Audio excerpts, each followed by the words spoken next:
Hello, everyone, and welcome to NetElixir's The Future of Search Marketing webinar. Thank you for finding time to join us today.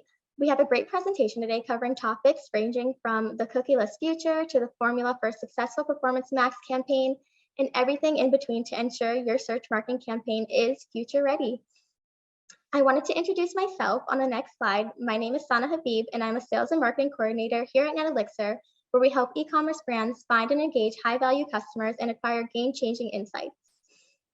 On the next slide, I'm happy to highlight that with over 18 years of experience and 13 years of international search marketing experience, we've been able to make a successful difference in over 600 e-commerce brands, as well as launch our very own proprietary customer intelligence platform, NetElixir Insights. I'm also proud to announce our membership of the Google Leadership Circle. Today's presentation will be hosted by Udayan Bose, CEO and founder of NetElixir. Udayan is an innovation fellow at the Columbia Business School and a guest lecturer at Cornell University, Baruch, and the Indian School of Business. Udayan will be joined by Chaz Fox, CEO of Micromark, during our Q&A session at the end of our program. If you have any questions, please use the Q&A button in the Zoom meeting to submit your questions, and we may answer at the end of the session. Before Udayan takes the floor, sorry, Udayan, one quick thing before you start. We do have a survey at the end, so I just wanted to let everybody know that it will populate at the end of your screen, and we'd really appreciate if you fill it out. Sorry, Udayan, go ahead. Thank you so much, Sana. Hi, everyone. We have had an unprecedented excitement and a lot of questions sort of coming up before this presentation, because understandably, when Google advertising is going through a massive change, and the changes are just going to accelerate over the next about 12 months or so. So understandably, there is a lot of anticipation and questions. We'll try to, in this presentation, share our point of view, essentially how we see Google advertising or search advertising morphing really over the next 12 months as the really cookie deprecates. But let us start by just reimagining the entire search engine results page, right? And it's going to be a fun exercise, because this is how Google looked like in 1998.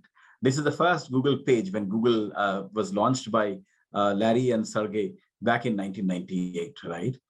It's difficult to almost believe that Google has really morphed and morphed and morphed. But then I think it's important for me to really go ahead and acknowledge the tremendous contribution made by this gentleman as well, Bill Gross. So essentially, Google took his model and made it into Google advertising, or Google Ads as we know it. But GoTo.com was the initial model for pay-per-click advertising. Bill Gross had launched it way back, again, roughly at the same time as Google really made its entry or appearance in the world stage. And it was then became a company called Overture, and finally Overture was acquired by Yahoo. As Google really sort of acquired a brand new pay-per-click model, as it was called, we have seen, and we have been lucky enough, since being in business since 2004, we have been lucky enough to see the entire evolution of the search engine results page, and it's just simply fascinating. So this is how this page looks like, or at least most of it looks like this. But at the same time, it's important for us to imagine as to how it will really look like moving forward as well. I was lucky enough to be a part of the Google Marketing Live event, which happened last month at their Mountain View, the swank new Mountain View office. And I wanted to share some of the insights as to how Google is really morphing and evolving into. This is how Google advertising or search engine results page would really look like in the future. It's called multi-search. And the entire concept of multi-search is pretty unique and pretty interesting. So as we have known, the earlier page, all the search was done essentially by people typing in. But now, on top of that, not only are people typing in, but a huge number of search queries, people just sort of speak to their phone or ask questions. And what really is becoming and really being one of the fastest growing areas of business, and explosive increase, is the visual and the video search as well, where you can literally go to a store or a point, just click, and there are certain ads which come up. So suddenly the same search bar has really taken a very unique, almost like a three-dimensional view, primarily because that is what the researchers are asking for or looking for as such. And this concept is called the research reflex. An important concept, primarily because research reflex is the foundation based on which entire Google's business is based. And research reflex essentially, the word reflex essentially goes ahead and indicates that searching does not really need to be only typed in. It can really happen essentially anywhere, anytime, and in any way as well. This also has really led to the emergence of what is called the omni buyers as well. For example, I am pretty sure most of us, if not all of us, really before we go to make any purchase, really do a quick search to find out a little bit more about it, more information about a particular business, right? Or a particular product that we are trying to purchase and so on. And once we really have found out the more information, we sort of check around, maybe go to social media or go to some other properties or check around as to what do friends talk about, feel about this particular product.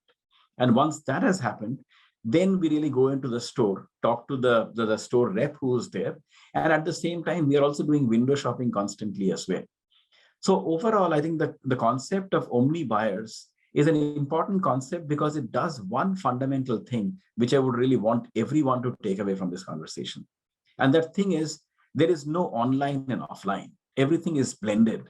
It's just one thing. It's one experience. The shopper is interested and the shopper really goes through just one single unified experience. Let us stop talking about online and offline and just sort of blend both of these parts. And that is what I think was the key theme of the Google Marketing Live event, where the three pillars that were really discussed. The first one was reimagine, the second one was results, and obviously the third one, with a tremendous amount of focus on the user privacy, is resilience. Let us discuss the third part, which is the resilience a little bit in terms of what does a cookieless future really look like. Now, in terms of cookieless future, I'm pretty sure most of you know that so far that the third-party cookies are essentially used to create a robust advertising ecosystem, which made the web free, open, and accessible to everyone, right?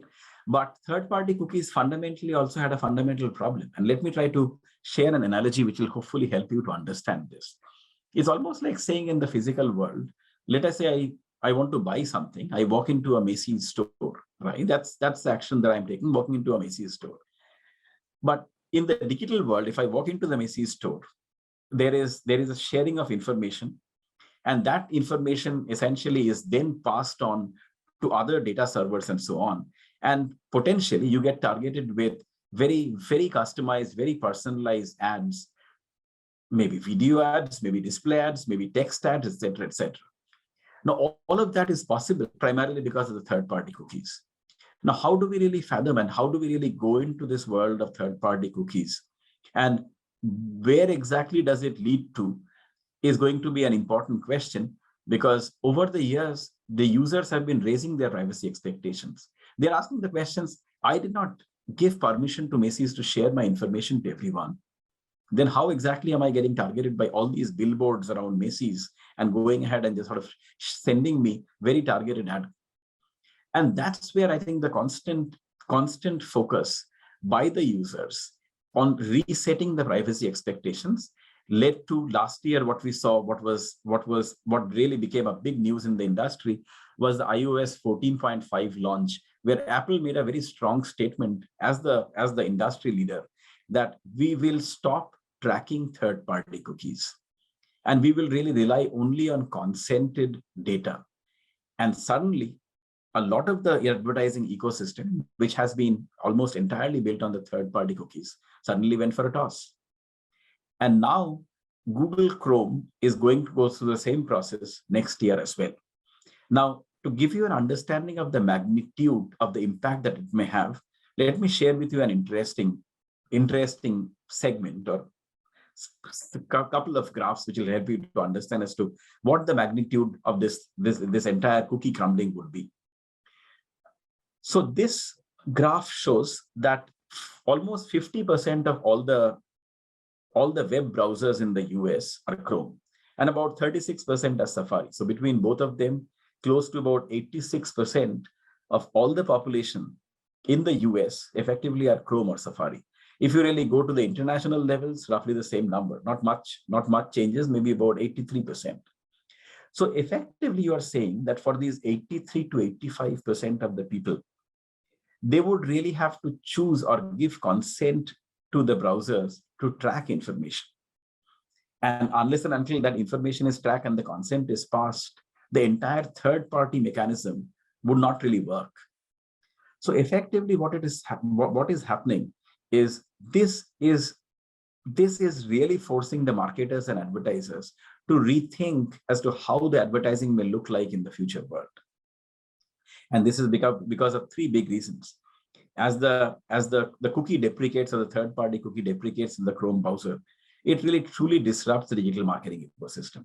There are multiple things which really get impacted. Three of the top ones. The first one is addressability. So addressability refers to the targeting precision, right? I gave the example of walking into Macy's and suddenly the billboards effectively precisely targeting you with a very personalized ad. That will go off, right? Because that's not possible in this new first-party cookie world. The second one is the measurement as well. I think many of you who are running the, let us say, Facebook campaigns, etc., last year would have seen after the Safari launch, the iOS 14.5 launch, suddenly the overall measurement completely went for a toss. Because you had been so much conditioned to really focusing on the last click conversions, and suddenly that was blocked, and your Facebook advertising campaign, which until very recently was giving you tremendous results, quantifiable results, no longer was as successful. And the same thing you can expect now as the Chrome third-party cookie deprecates as well. And that itself is a massive sea change in terms of not only the measurement. The second part is it really calls upon a massive mindset shift also, that how do we really look at advertising in a different way? And does performance marketing or the last click conversion marketing really change or evolve through this entire process? The third and the final thing is the attribution component. You are able to track through those complex customer journeys. You are able to track each and every touch point and attribute a certain percentage of the revenue to each of those contact points or touch points. Now, it's going to be a lot more difficult, primarily because in the first-party cookie world, each of these channels were going to sort of almost like work in different silos, what we call the walled gardens, essentially. So what will evolve, if you really look at the overall traditional way of digital marketing as it is done, everything is likely to go to a change, right? Audience targeting would evolve, conversion measurement would evolve, ads personalization would evolve. The entire concept of performance marketing would have to change completely. We'll have to even question whether performance marketing is actually a relevant term still. Programmatic media planning would change, behavioral marketing would change, everything would change there as such. So this really calls upon the need to redefine how search marketing is done. We call it the emergence of new search marketing. To kick off the fundamental transformation, the advertisers have to focus on these four broad pillars or those four broad things. The first and foremost, you will not be able to really successfully advertise if you do not really have a strong first-party data ecosystem. You really need to have a first-party data strategy and really have a first-party data ecosystem to collect all of these data, right? Which directly your customer is giving you consent, giving you permission to really collect this data.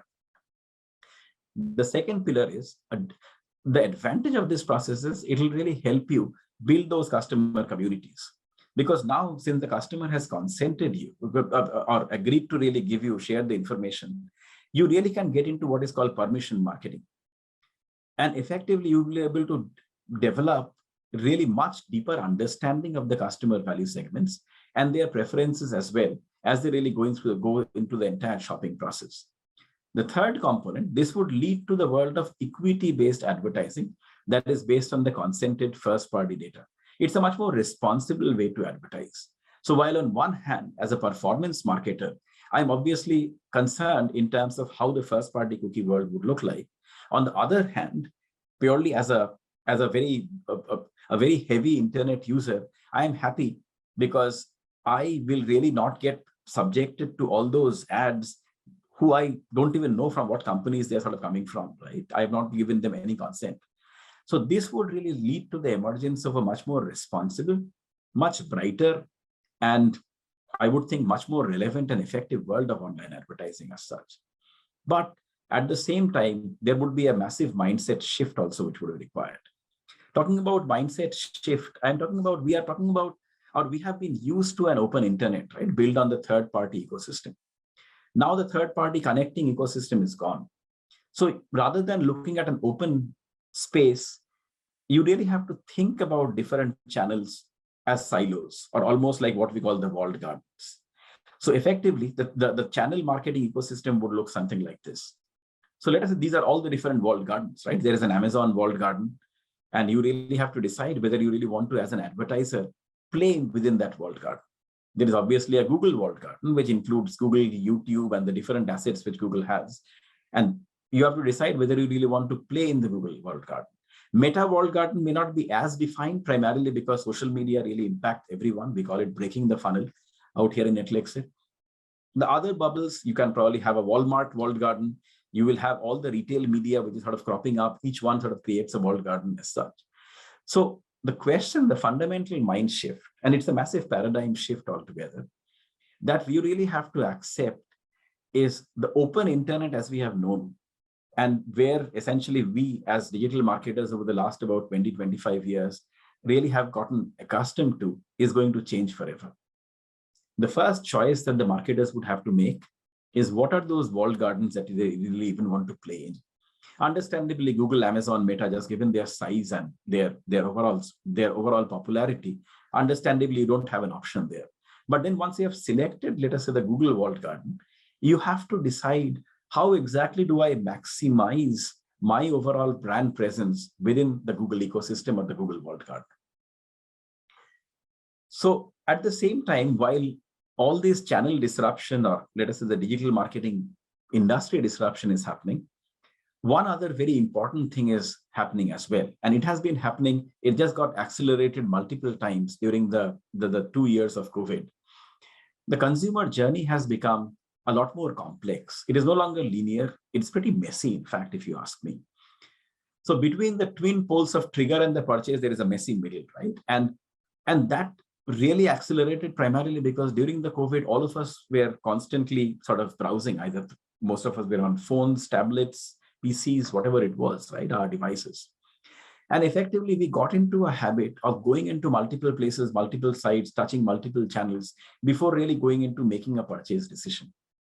And it has been proven through research that up to 44% of all the consumers are likely to shift preference if for some reason you are unable to really talk to them and engage them in what is called this messy middle, right? So that itself is a massive blow to the performance marketing world, because performance marketing has always been focused on the bottom of the funnel, right? The last piece to the purchase, the last line that you see to the purchase, that's what we have been focusing on. Now with the walled garden, the scope is suddenly reduced. Let us say you're working with the Google walled garden, it basically becomes again reduced, right? Now you do not have an option any longer to focus only at the bottom of the funnel. The only option that you have is how can you really engage the customer through pretty complex journeys, in many cases over 500 plus digital touch points before the purchase. And you really have to make a choice. Do you really want to keep on having the brand marketing, performance marketing separate? Or is it time for you to now to think of just one blended single marketing campaign that you are running, a full funnel strategy across the Google walled garden or within the Google walled garden and the different Google platforms? That's again a massive shift. It's a massive shift in the mindset. If at this point in time, there was a survey which was conducted, which tried to just ask a simple question. I mean, how many of the businesses have a separate brand marketing team and how many have a performance marketing team? Believe it or not, the number is more than 50%. So effectively, we are talking about breaking silos in a massive manner in this case, and really talking about customer first, understanding the customer journey within the entire Google walled garden, and then really being able to really create that full funnel strategy with very limited first-party data. That's something that I really wanted to emphasize. Why limited first-party data? Because I think research shows, a simple example was, let us say, how many people actually have given consent using, let us say, iOS since the 14.5 iOS 14.5 launch. And the number is close to about 20 to 25%. So 25%, only 25% has given you consent to track them and track their user behavior. 75% have not. So that's the second massive paradigm shift, which I think all the marketers really have to accept, that instead of 100% data, you really have to deal with and maximize the impact that you can have for your marketing campaign based on just about 25% of the data. And that's a massive mind shift, as you can understand, right? And the only way you can really bridge this massive gap is through AI or artificial intelligence. And that's what I think many of you, I'm pretty sure, are using all the different AI-led modules that Google has really launched over the last about 5 or 6 years. They have really picked up massively over the last couple of years, specifically 2020, 2021. This year has been a different level altogether. But now Google is faced with a deadline as well. They have themselves announced that on the 1st of July, 2023, they would have just only one form of Google Analytics, and that will be GA4. Right? All the other universal analytics and the prior versions of Google Analytics would be all gone.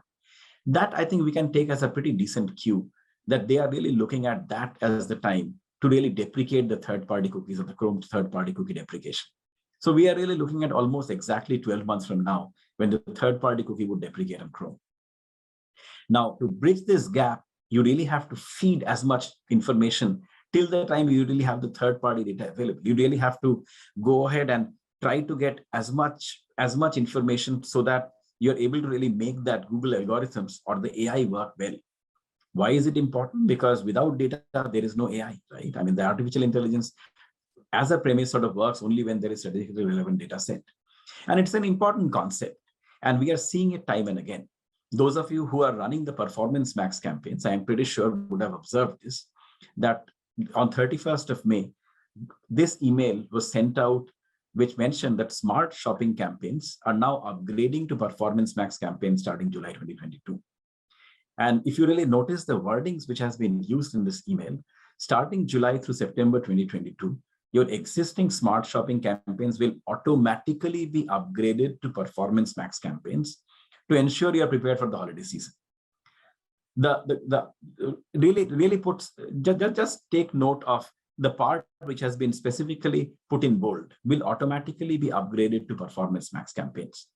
The interesting part is most marketers are not even prepared at this point in time. So what would happen? They would automatically get upgraded. Is it to the best of their interest? Maybe, but I would more likely think not.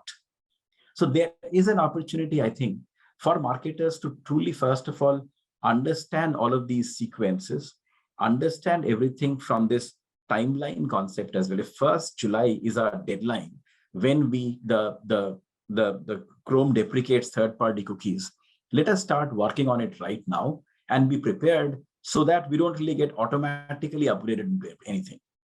So that's a key component which I really wanted to emphasize. And I wanted to give the example of Performance Max. We work with all of our clients are pretty much sort of using Performance Max. I work every day with at least about 5 advertisers who are struggling to really maximize the impact of Performance Max as such. One of the things that we feel at NetElixir, Performance Max may very well be the future of Google Ads. It's an interesting concept. So for a moment now, let us look at it from the Google's perspective. At the Google Marketing Live, the announcement was made very clearly, which emphasized the importance of Performance Max, right? Now the third-party cookie deprecation is happening. So Google walled gardens essentially is getting formed. Now within that walled garden, Google has to still ensure that its stock prices don't tank, primarily because suddenly businesses start pulling off the money and just start to tweak. So Performance Max is their way, is basically Google's full funnel marketing solution for the cookieless future. And they, as the email that I have shared in my previous screen very clearly highlights, they are really sort of just going to go ahead and implement that starting pretty much in 7 days from now.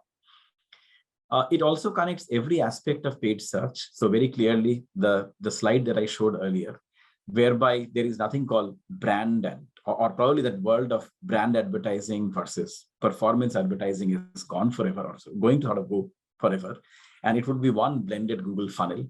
That is something which Google is trying to champion through the Performance Max campaigns as well, because their goal is, if they have enough amount of or adequate amount of data, machine learning can decide a lot better compared to human beings when should advertisers connect with what audience through what channel, and at what time.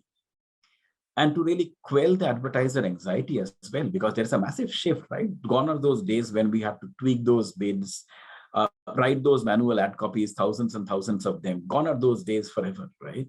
In this case, the Google AI-driven world, they really wanted to communicate that this is the world that we are moving to. But to quell the advertiser's anxiety, during Google Marketing Live, they also launched the insights and explanation page as well.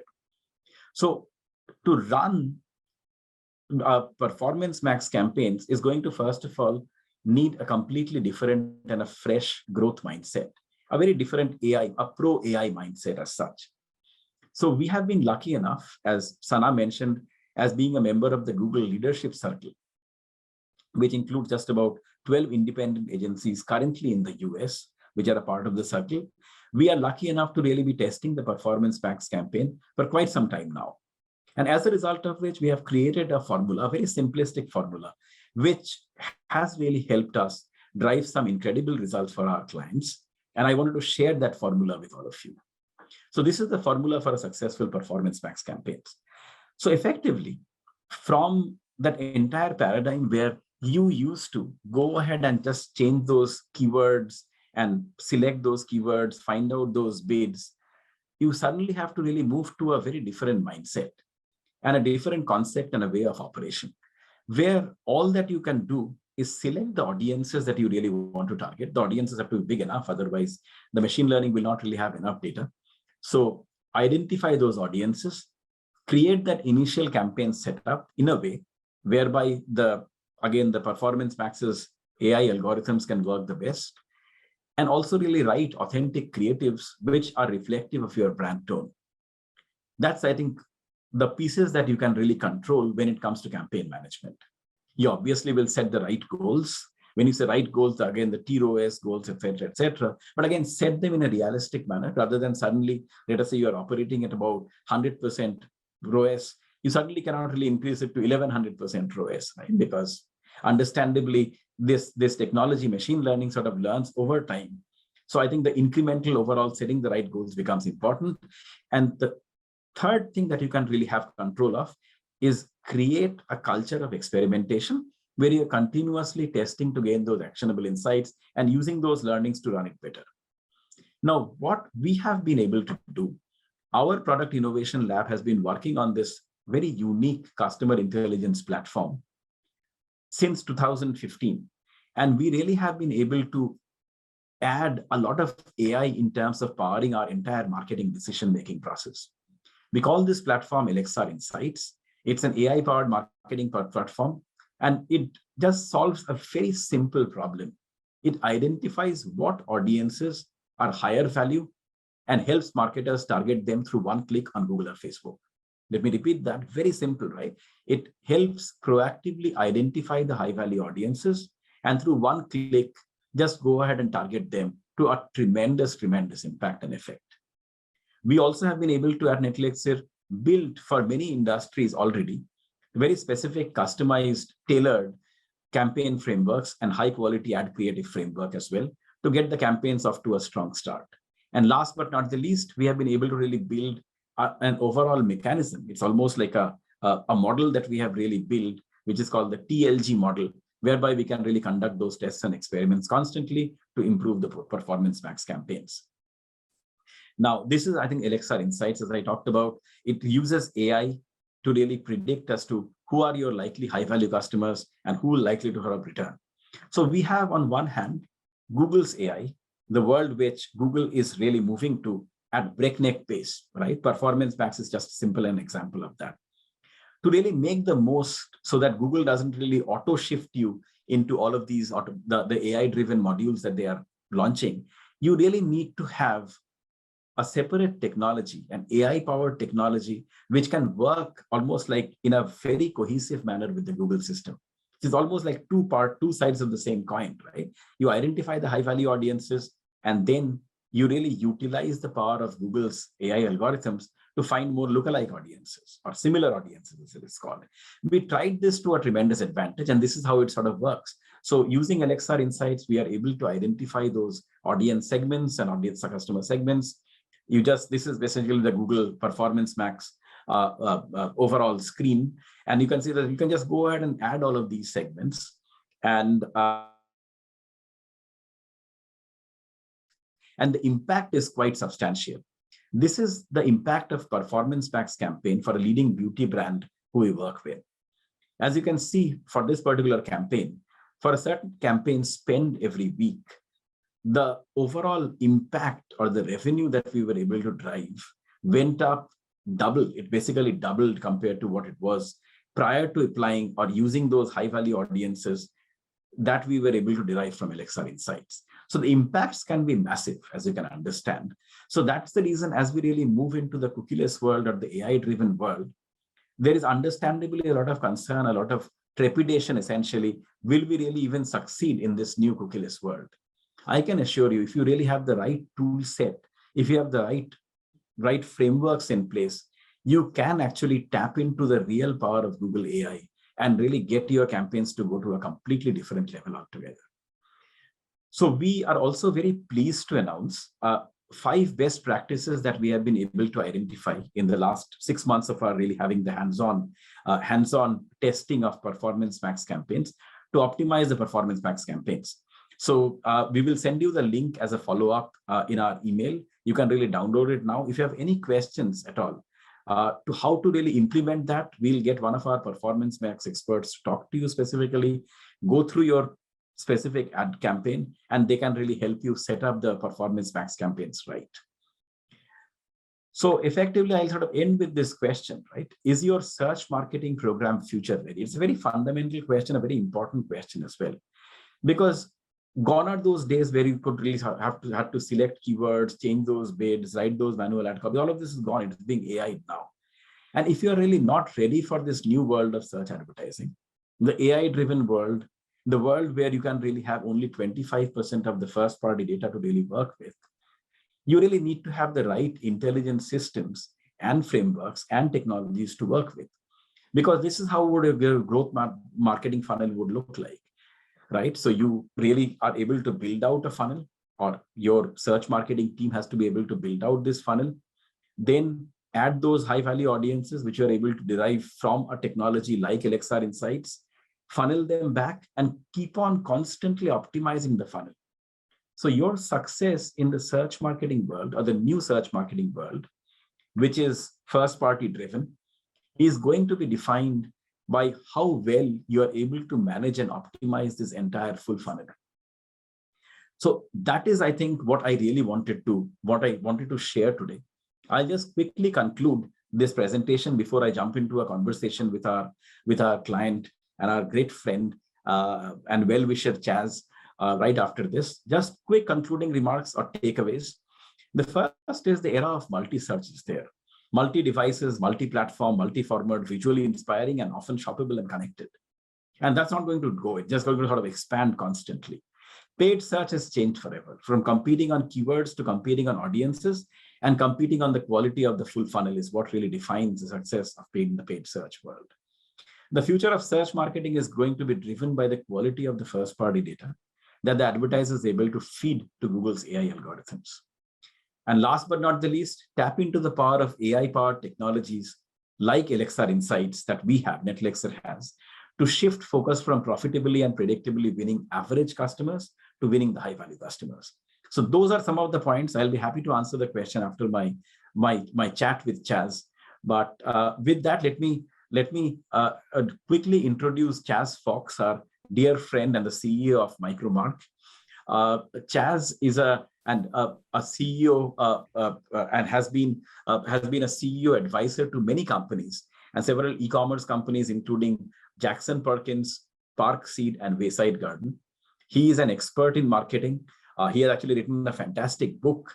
Essentially, probably, Chaz, you can talk a little bit about that as well, on very specifically marketplace advertising and Amazon, to be more specific. And as I mentioned, he's currently the CEO of Micromark. Micromark sells precision power tools and supplies to high-end hobbyists and marketers and makers. So with that, let me invite our guest for today, Chaz Fox. Great to have you on this chat, Chaz. Absolutely a privilege. Thank you. Thanks very much for having me here. This is great information for anybody that's doing digital marketing. And that's actually the explanation that you just gave is of the deprecation of third-party cookies and where we're going to go. It's the best one I've heard yet.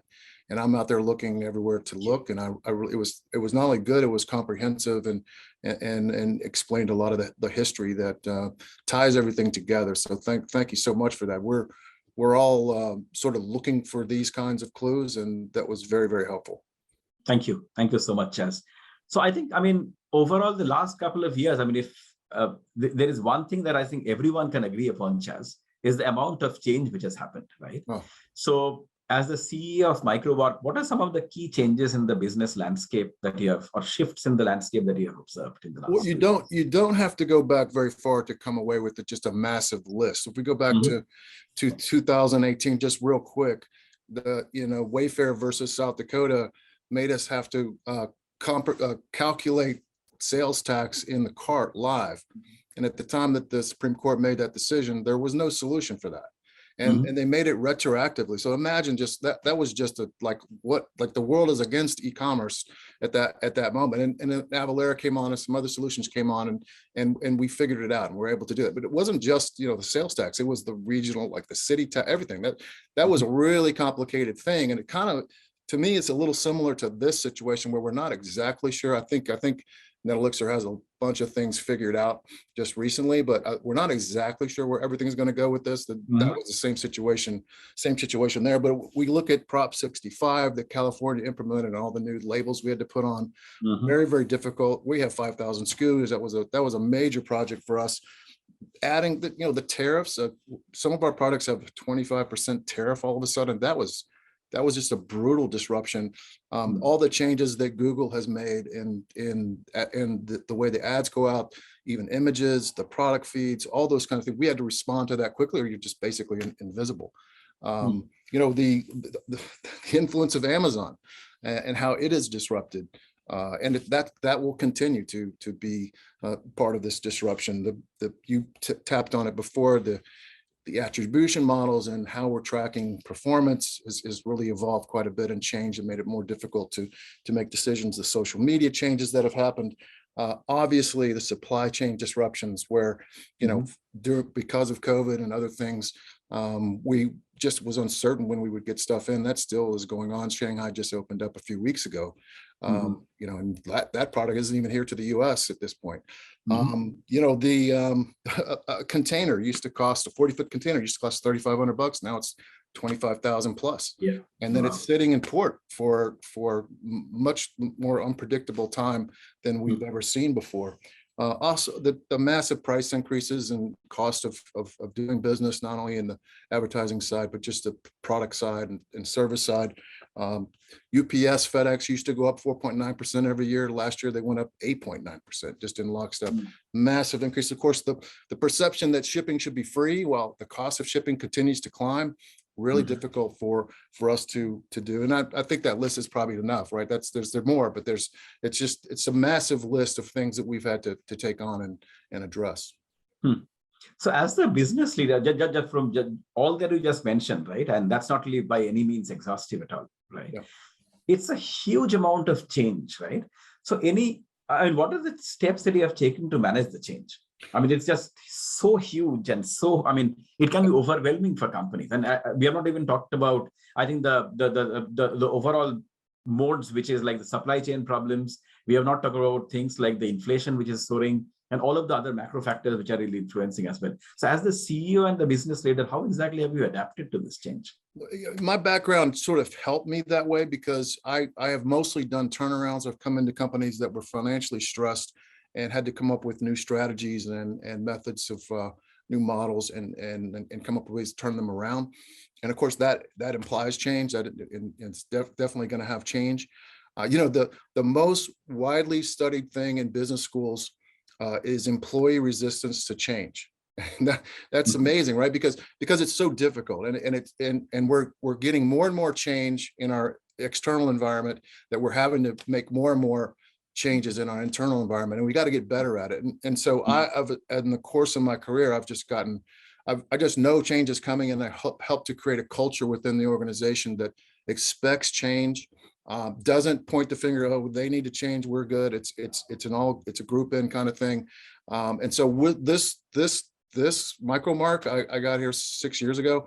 By the time these changes really started pouring in, we had grown into a culture that expected change and was adaptable, more nimble, people willing to put different hats on and do different jobs. And I think that's what you have to do. You have to just make your culture. You don't hire for one job anymore. You have to make a culture of people that know change is coming and is prepared for it. Very well said.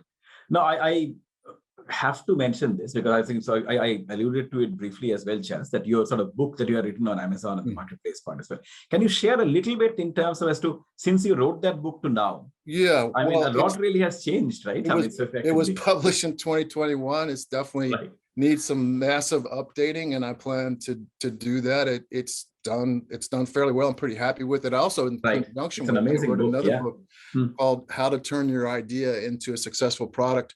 And I think they go together because I'm a big product person. We're big into product development. And I think if companies are innovative from that standpoint, this book helps to describe this, how to be successful in product development. Then I think that all the other pieces come together. That's key. You got to give people a reason to come, and that's a very important thing.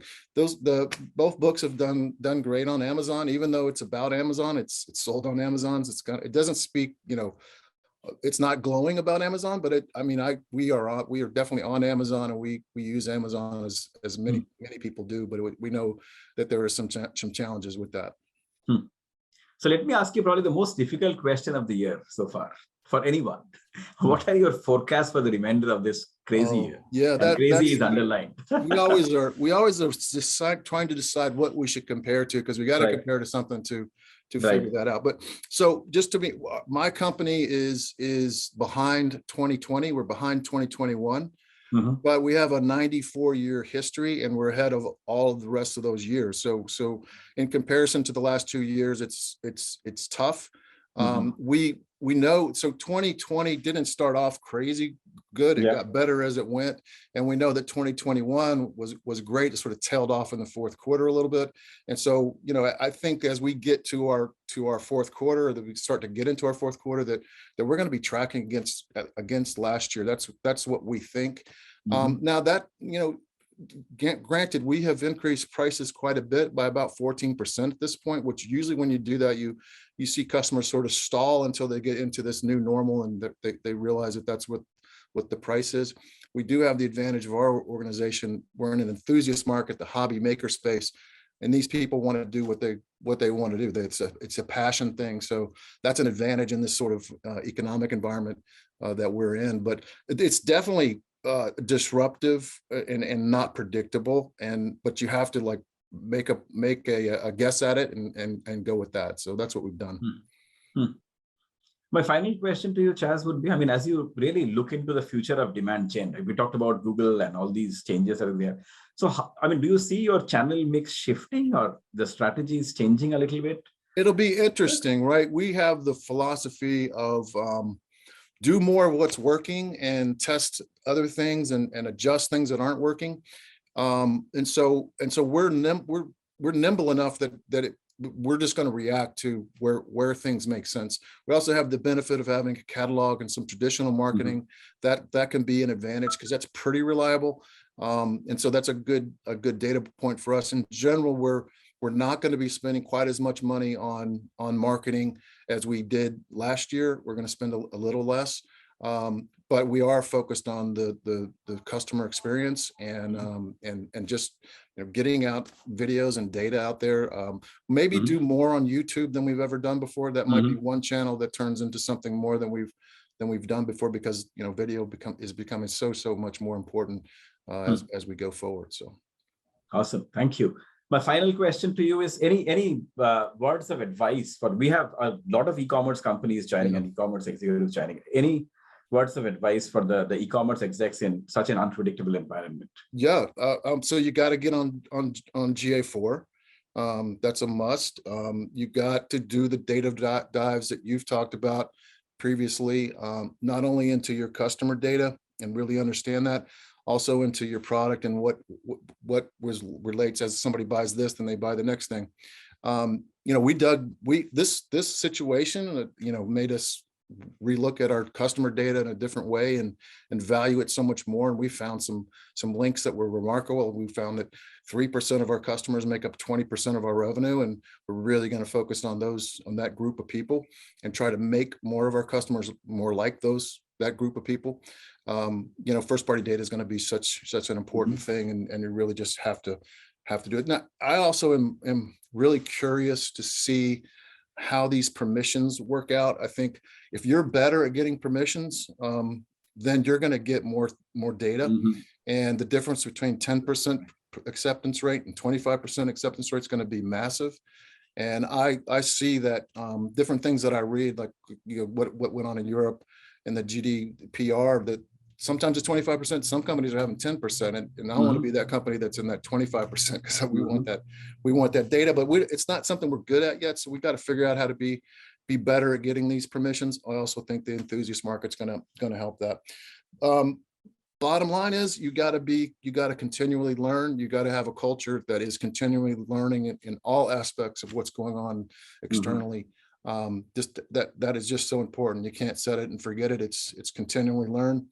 And I think finally, you need to have trusted third parties like agencies like yourself that you can work with to help continually learn. I mean, that's really the key thing. Small companies in these type of environments are gonna have a tougher time because they have less resources and there's so much change going on.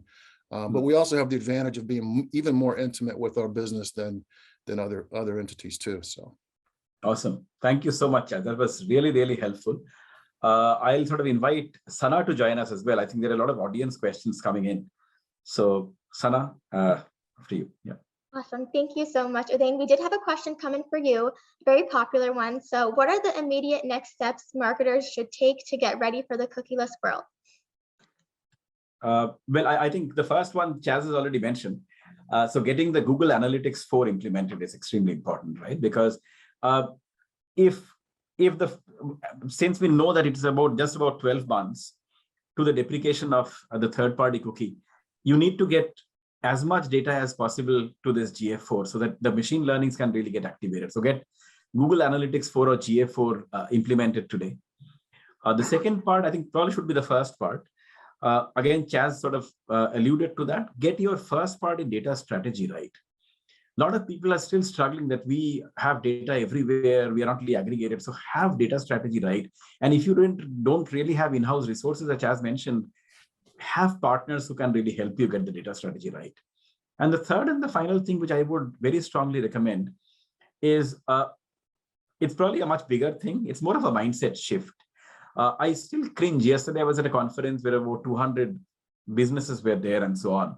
And it was interesting to see as to how many people have not even started thinking about how will advertising happen in the cookieless world.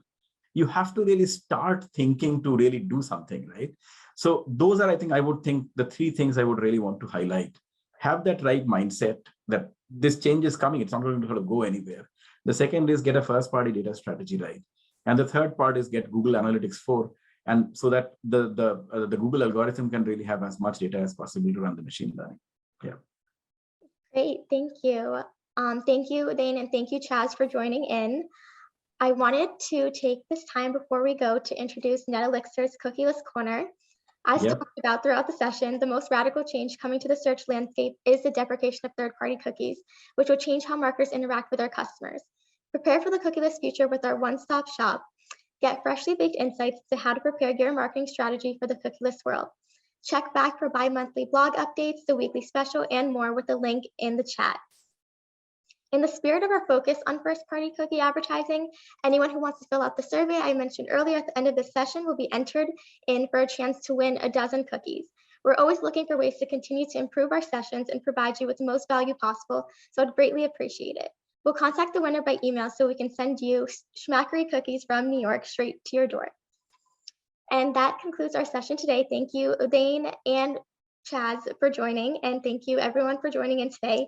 We appreciate your being with us today. I hope you have a great rest of your Thursday. Thank you very much. Thanks a lot, Chaz. Thanks a lot. Thank you.